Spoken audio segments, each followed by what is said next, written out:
Eli Stowers is strong, athletic, and fast, and he has a case for tight end one of the 2026 NFL Draft.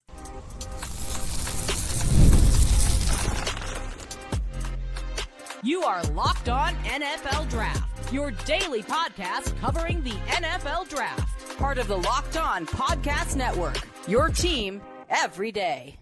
Welcome back to the Locked On NFL Draft Podcast, your daily podcast covering your favorite draft prospects, part of the Locked On Podcast Network, your team every day. I'm your boy, Damian Parson. I'm an NFL draft analyst with Bleacher Report. That's my guy, Keith Sanchez. He is a director of scouting with the Draft Network and 2019 national champion with those LSU Tigers. And as always, thank you for making Locked On NFL Draft your first listen today and every day. Shout for being our every dayers. After a star-studded and loaded 2025 tight end class, what does the 2026 class look like? We got some players that you need to know about. Vanderbilt's Eli Stowers has first-round potential. Jack Endries go from Cal and transfers to Texas to become their tight end one. And Max Klare goes from Purdue to being tight end one for the Ohio State Buckeyes. But before we get into all of that, today's episode is brought to you by FanDuel. Right now, new customers can get $150 in bonus bets when your first $5 bet wins. Eli Stowers listed at 6'4", 235, 240. Depends on where you look and who you believe. But he plays like he's 240, Keith. Watching him, one of the things I really appreciated with Eli Stowers is the fact that he has really good contact balance. Like he's strong after the catch, and you don't see a lot of sub 250 tight ends that run as hard as he does after the catch. When talking about being a collision player and being physical as a run after catch threat, but on the season last year, 49 catches, 638 yards receiving, 5 receiving touchdowns. Arguably his best game was the game against Bama, I believe it was one of his best games. And his best game, he had 300-yard games last year, one against Georgia State, one against Ball State, where he absolutely dominated Ball State, and then his game against Alabama, where he was 6 for 6, 113 yards. He averaged close to 19 yards per catch. And that's where I think that's his A trait is run after catch. This is a guy that he's super versatile. Like Vanderbilt does different things with them. You talking about I'm not gonna lie, like you think about what we've seen with Kansas City Chiefs and like Travis Kelce, where they've used the kind of option look into the forward pitch, the inside pitch, right? And be able to pitch it to him, especially like on those goal line situations, stuff like that. They'll do that at the 50-yard line and just trust that Eli Stowers is going to make somebody miss, and then he has open field speed to create those big explosive plays. He averaged 7.5 yards after catch. So you're talking about, okay, he catches a 10-yard in cut, and now you have an ability to get 7, almost 8 yards after the catch. That goes from a first down to almost 20-yard gain. So like he's really good with the ball in his hands. He's athletic. Like I said, the contact balance. He's a run finisher. I think for him is more so like he didn't play a lot in line for this offense, and that's where it's going to kind of like muddy up the evaluation a little bit. He only played 63 snaps. Only 21% of his snaps he played in line. Most of his snaps were in the slot. He played some out wide, but he was mostly a slot receiver, like a de facto big power slot receiver for that offense. That's not a traditional power run game type of offense. It's more of a spread college style attack. I'm looking forward to seeing. I think the questions he's going to have to answer is it a situation where you're not asked to do it or you're not good at it? And I think that's going to be one of the biggest things for him heading into the NFL, because as we talk about, history repeats itself. Teams are starting to run the ball more. You kind of have to play in line just enough to be at least functional in that realm. Yeah, I agree. And he is, we'll see, right? And I think, what did we have this conversation about? It was about the interior defensive lineman, right? And the current state of the IDLs. And now you look at some of the best tight ends and the tight ends that have been drafted, right? Like what's the type that people want, right? With the run game coming back, do you want those inline tight ends, right? That can be a real force, blocking, helping, dual block to the second level, things like that, being able to reach, block, cut off, seal off things, situations like that, right? But then you look at Eli and he's a slot guy.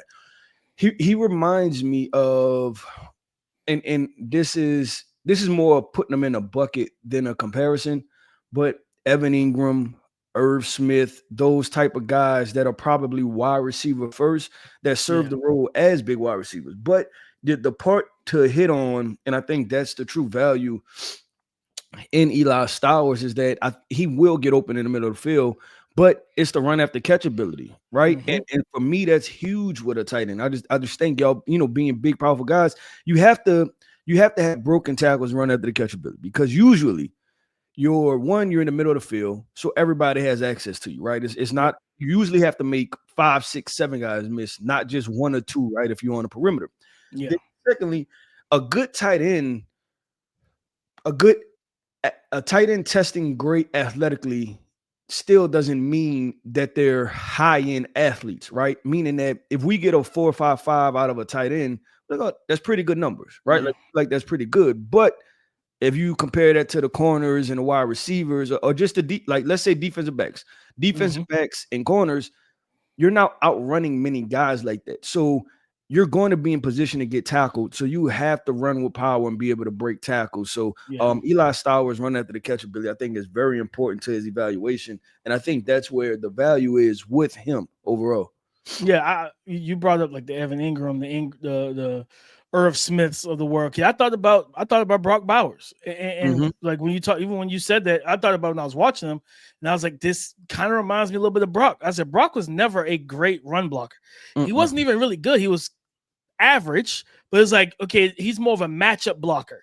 You get him on linebackers, you get him hitting the perimeter, getting to that nickel corner, that safety, that outside corner. He's good. You get him against defensive ends, we might have a problem. You know what I mean? You get him against powerful stand-up edge rushers, he's getting driven back. Now, he gives you full effort. He's just not built for that game, right? Like, if this was back when Gronk was around, yeah, we probably, like teams would have used Brock Bowers as a tight end too, because that style of body type was more prevalent when Gronk and Tom Brady them were running the NFL, because teams ran the ball a lot heavier. So it's like, you got to be physical at the point of attack. Nowadays, it's more say, okay, zone game. Can you L-step? Can you move laterally? Cut off a guy? Just like I always talk about, be a power forward, just set a nice screen. Can you do that to give your running back time to hit the perimeter and get upfield? If you can do those things, and depending on the offense, it's going to be well enough. And I think Eli Stowers, as long as he can do that type of stuff, he should be fine. Now, if he goes and gets drafted to Baltimore, okay, we got a little bit of a different problem here, because it's like Baltimore is more of a true power physical run team.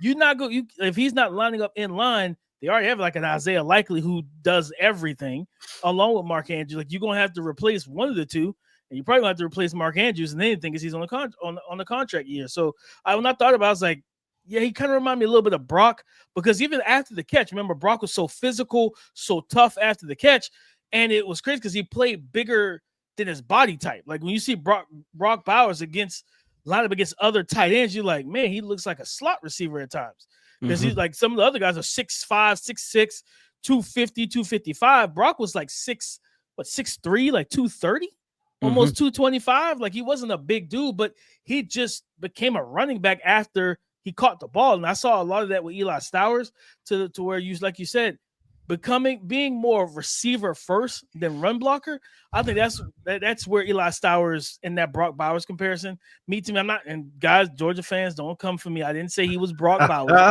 DP coming back, baby. They are coming back. I never said he was Brock Bowers. I just said he reminded me of Brock. So don't get him mentions. Talk about something you compared him to Brock Bowers. No, that's gonna be the caption when we tweet out to promote the show. Eli Stowers equals Brock Bowers. We gonna get that going, baby. Get that going. Let's do this, man. Land to the transfer portal at the end of the day, right?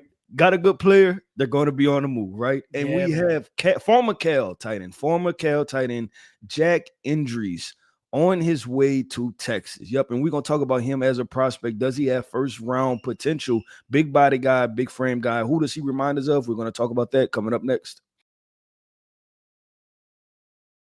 Summer sports are in full swing, and whether you're all about baseball under the bright lights, golf on the green, or high-stakes soccer action, FanDuel is the best way to make every game even more exciting.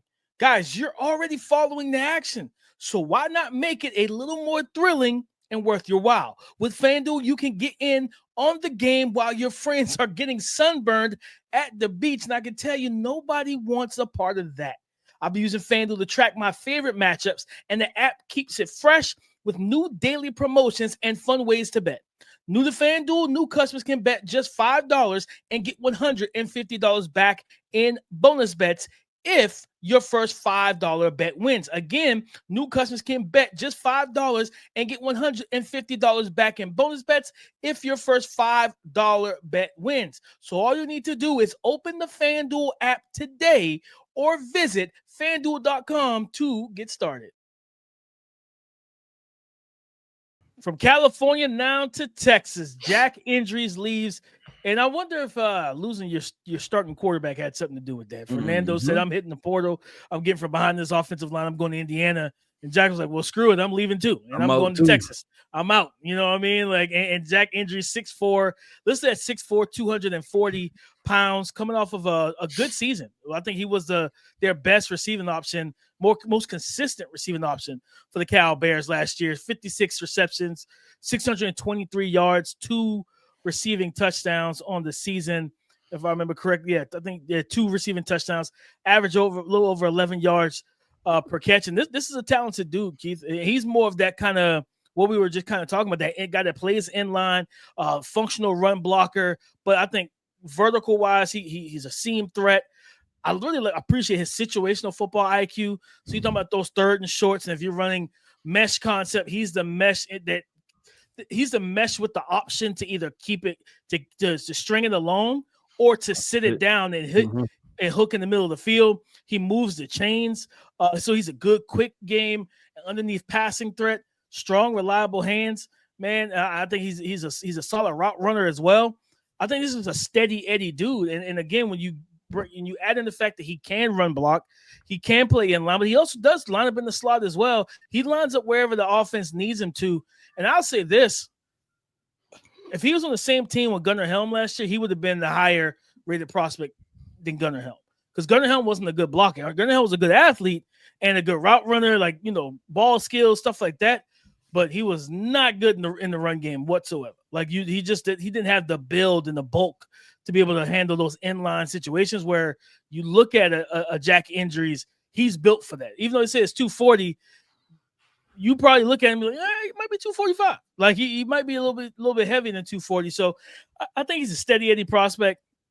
And going now into this offense with Arch Manning and Quintrivian Wisner, they get CJ Baxter back, who's supposed to be their star running back. They lost receivers to the league, right? Isaiah Bond left. Matthew Golden. I'm about to call Marcus Golden. Matthew Golden, he left, and he was a first-round pick. So there's going to be some Gunnar Helm left. There's going to be some targets open for Jack Endries with that Texas offense and with Arch Manning at the helm. Yeah, and DP, sometimes when we do this, right, we kind of look at, what a guy transfers, right? Like, how does this help your draft stock? This helps, right? Like, with him, you feel like, hey, that was a pretty good decision to go to Texas, right? You got Arch Manning, you got Sarkisian. He went not only DP Gunnar Helm, but the year before, Carolina Panthers, drafted to the Carolina Panthers. Jatavian Sanders. Yeah. So you got Jatavian Sanders, then you have Gunnar Helm. So, just kind of starting to put out that pipeline of, putting one each year, right? Like get a tight end in there each year. I think he could be next up, DP. And I'm with you as far as I think he has more straight line speed than Gunnar Helm also. And he looks to be a bigger frame. I got somewhere in between an NFL comp and then kind of like a guy that just came out in the draft. To me, straight line running up the field, he reminded me some of Luke Musgrave from a couple years ago. But just his overall effectiveness, and I think this is where you was going with a steady Eddie, some Dalton Schultz, where I'm not completely sure there'll ever be dominant tight ends, right? Like physically dominant and just ever considered as a top 2 or 3 tight end in the NFL, but good tight ends, right? And sometimes that's all teams need. Like, and you look at, what he was able to do for the Dallas Cowboys. I mean, and then going to the Houston Texans, right? And then also looking at the Cowboys tight end now, Ferguson. I believe he's still their tight end. This is another guy who was just kind of steady Eddie, wasn't any athletic freak, right? But when he plays, Dak Prescott is healthy. He's healthy at the same time. He's a weapon that's valuable for the Dallas Cowboys. So I viewed him somewhere in there. The one thing with me, DP, and we just talked about this with Eli Stowers, and this is where the part where I'm like, I kind of want a little bit more. The run after catch ability. There were, and this is, and what I'm in. It goes to my point in the first segment too, that straight line speed, if you're in an open field, I've seen him run away from defensive backs. But there's not many times you're going to be just streaming up the sideline with one guy trailing you. And the run after catch ability is twofold. It's obviously the speed to run away from defenders, but it's also the power to be able to run through arm tackles too. And there were a lot of times I seen him just get tackled, right? Like the first guy brought him down. And with my tight ends, I kind of want them to be wild men, right? I want you to throw some haymakers out there, some stiff arms that might be semi punches, right? And force the refs to make that call. That's what I want from my tight ends. But overall, I think he's a solid tight end prospect. I do believe he's his floor as a prospect, and this is very early on in the scouting process, his floor should be an NFL starter, right? Like I think he has that part in him. No, I think a name that I was thinking about from a body type standpoint, and even just like the steady Eddie stuff, was Hunter Henry, who's with the New England Patriots, right? Okay. He's spent a couple years early in his career with the Chargers, got drafted with 2016. And he's never, and he's battled injuries and stuff. Yeah, I'm about to say, barring injuries, he was on his way to be one of the better tight ends in the NFL. And he's just, he's been steady like his entire career. Like he hovers around that anywhere between 500 to 700 yards receiving, anywhere from 4 to like 8 touchdowns a year. And like you said, just if you're a situation where, if you're a team that doesn't need got to be the star, that tight end to be, hey, you're the Travis Kelce, you're the Rob Gronkowski, you're the George Kittle. Like, truthfully, George Kittle isn't used the way you would want to see him used. You want to see him used as the primary target getter. You know what I mean? He's a selfless dude, but that one of those top tier tight ends that just commands the double teams, commands the target share, the attention from the defense. He may not ever be that in terms of Jack Endries, but he's going to be a good, like, long-term option in the league, 10, 12, 13 years. That's just super serviceable, gets the job done. And like you said, we always talk about it with Dalton Schultz, and even like you said with Ferguson, man, like if he gets drafted to an offense that has receivers and has enough receiver talent around him, now you like defensively, you can't key on a Jack Endries. You come into the game like, okay, we got to stop Jamar Jefferson and T. Higgins and whoever's in the backfield and Joe Burrow, and then it's like, oh yeah, Jack Endries got 800 yards receiving in the season. It's like, how is he doing that with these guys around him? Like, yeah, because they're trying to take those guys away. And Joe Burrow is a quarterback that says, well, that's fine. I got the one-on-one. I'm going to take the one-on-one. If you want to give it to me, and I'm going to get it to the guy that's open. We saw that last year with Mike Gesicki when he got there. He gave Mike Gesicki his targets, right? Mm-hmm. If he gets into a situation where he doesn't have to be the creme de la creme of the passing game, I think Jack Endries is going to be a more than functional tight end at the next level. And again, his ability to inline block and, like you said, not be able to. He averages about 6 yards per catch of like after the catch, but like you said, he's not really dynamic, and then he's not that elusive athlete in terms of agility standpoint. He's probably going to be more of the guy that's going to just run into the arm tackle and just try to just leg drive his way and fall forward and get the yards after catch. He's not going to be the guy that's going to be the creative or the, like you said, the Rob Gronkowski, where it's like you're getting punched in the face so he can keep running 15 yards down the field. And he's not going to give you that type of stuff. Steady Eddie, good player. I think he's going to depend, because they have some receivers at Texas, young guys, but really talented receivers. Ryan Wingo, I think DeAndre Moore. Who else has returned? Jonte Cook II. They got some guys that's going to that they hope to take that next step with Golden and Bond gone, and of course even with Gunnar Helm. Jack Endries is in a situation where all those explosive receivers, Keith, they start cooking. Now you got him in the middle of the field against linebackers, over routes, crossers, seam routes, and we know Arch Manning has the arm to make every single one of those throws. Yep, I agree with DP. Let's keep this thing going and flowing, man. And we are, man, it's tough to see this, DP. Purdue. Purdue, DP. I don't know what Purdue is, but we got to get my people NIL collective. We got to get something going because they have, yes, another talented prospect. That's that man, that's tough. Max Klare, I'm sorry, just as y'all listening, I'm going through this process, right? Y'all heard us talk about Deion Burks, then we know Nick Scourton the year before, right? And now we have Max Klare. Yes, Max Klare. He is on his way to Ohio State, another tight end prospect, really talented guy. We're going to talk about Max Klare coming up next.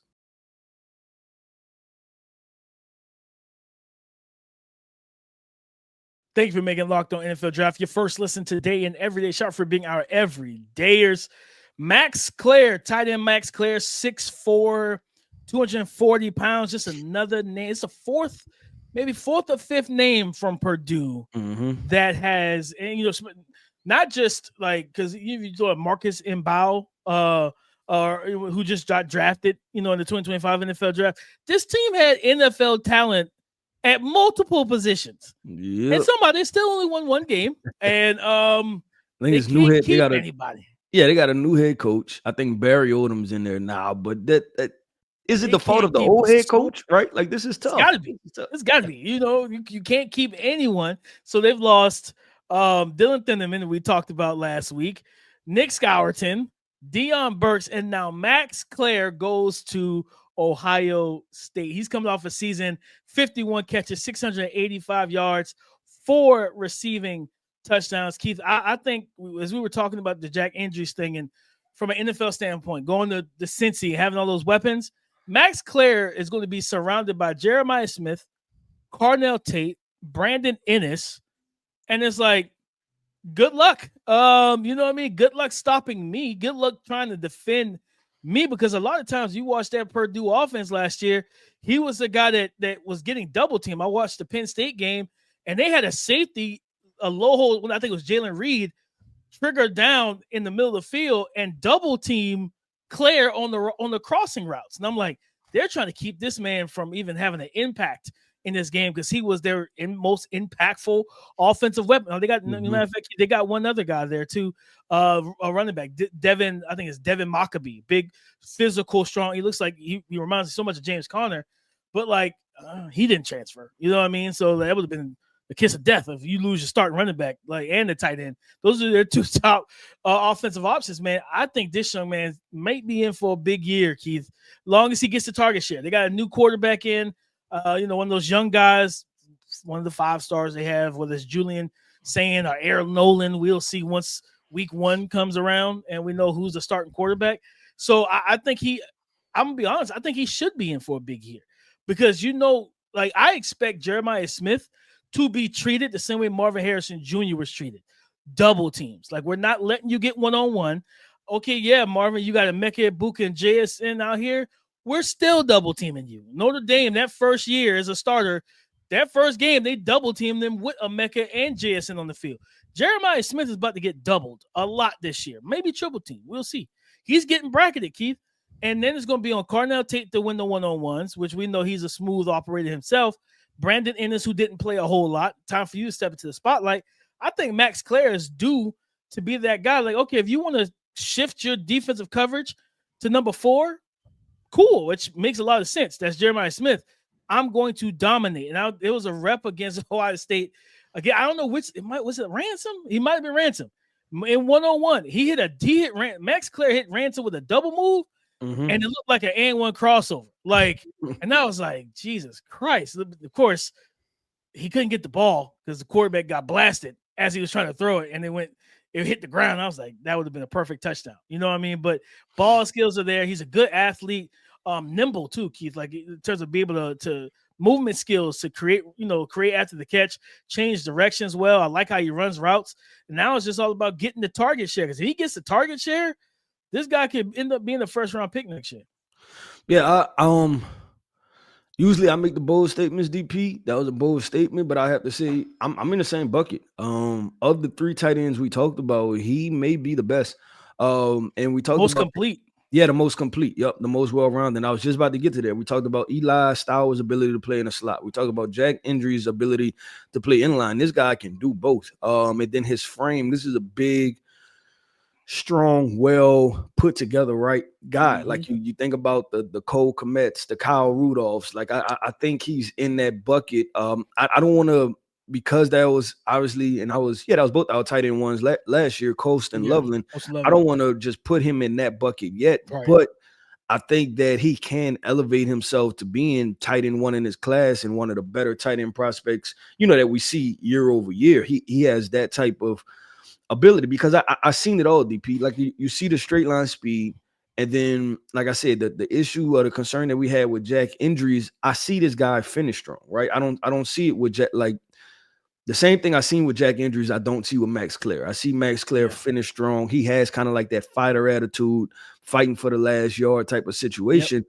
And I think it's going to be fun, because you get this guy on deep over routes, right? Things like that. And you're trying to get linebackers running with him. He can separate from them, right? But the thing that made, and that's why I don't want to put him in that bucket yet, with Coast and Loveland was a great 50-50 ball guy. Like this, he was the definition of catch radius, right? Especially at the tight end position when you watch him contort his body and adjust the footballs. So I think it's going to be fun, especially with the last two guys we've seen, because now we're going to see Jack Endries at Texas. We're going to see Max Klare at Ohio State. And then we're going to see, how does that look like, right? What does that look like as far as y'all playing in big-time games, big-time moments? Matter of fact, they play each other week 1, Ohio State and Texas. So we'll get answers. We'll get answers very, very soon, DP. That's a good way to cancel one or the other out right out the gate. We'll get, I just thought about that. We'll get answers very soon on that process, just as far as what they look like in their new scheme, situations, systems, XYZ. But I can't tell you this, I'm very excited to watch Max Klare and what he could be. And coming out of this, I know that and we'll talk about him at some point, there's a tight end out of Oregon that is making a lot of noise for a lot of people. But Max Klare, I think he has the goods. So if you're listening to this, definitely go look him up. And I think he'll be a name to be around. It's funny you mentioned how Max and Jack Endries will face each other. Jack Endries and Eli Stowers will also face each other when Vanderbilt goes to Texas on November the 1st. They go into Texas. So you got all three of these tight ends will eventually see one or both of each other. Jack Endries is going to see both Eli Stowers and Max Klare in the same exact game. And of course, yes, guys, we know they don't play each other, but that pressure of for the draft, I got to outduel the other tight end across the field and make my presence felt. Yeah, no, that's a real thing. That's real pressure. Tom Brady and Peyton Manning never played on the field together. But it's like, I got to make sure I put up more points than Peyton. I got to make sure I put up more points than Tom. And that's just the nature of that situation. So, yeah, man, like we got to get it. I think it's like Kenyon Sadiq. I think is his name. That's his name. Yep. From Oregon, former 4-star recruit. Definitely got to get into his tape and break him down the show. This is a talented tight end class. And, yeah, Keith, I think Max Klare, as we close it out, Max Klare and Eli Stowers are the two guys I believe have first-round graded upside and potential, where Jack Endries, like we talked about, steady Eddie, probably more day 2. Max Klare is the most complete out of these guys, and if Ohio State gives him the ball, and it's crazy because I get maybe the national championship thing plays a part in that, I'm pretty sure, and NIL. But if I'm a tight end, man, I would love to transfer and go to Penn State. We just saw what Penn State did for Tyler Warren. You know what I mean? All it took was 1 year, and he was the best. He was the best tight end for everybody in college football because of how he produced. You're talking about being able to get that same manufactured touches and all that type of stuff. Now you still have to have somewhat of a skill set to make the plays. But yeah, I would listen, Max Klare. I probably would have went to Penn State. They don't have a lot of receivers there. I would have went there and got that 120 targets for the season and watch your draft stock explode. Or DP, he would have been a good spot potentially for Eli Stowers, right? Just how Vanderbilt uses him with a lot of the behind, like direct snaps, jet motions, things like that. I mean, that's everything that Tyler Warren did as far as those manufactured touches. But DP, we're not here. We can't be NIL places, right? We can't do the name, image, likeness. We scout the guys. We tell you who are the best prospects in the nation. But DP, that wraps up another episode, man, of the Locked On NFL Draft Podcast. I want to end this podcast off by saying shout out to our everydayers. Thank you for tapping in with us each and every single day. I am Keith Sanchez. You can find me on X at The Talent Code. That right there is my guy, my co-host, Mr. Damian Parson. You can find him on X at DP_NFL. Like we like to say, man, y'all come talk to us. We like to talk back. Go subscribe and follow for free on YouTube, wherever you listen to the podcast, to get the latest episode as soon as it is available. And come and join the conversation again tomorrow on the Locked On Podcast Network, your team every day.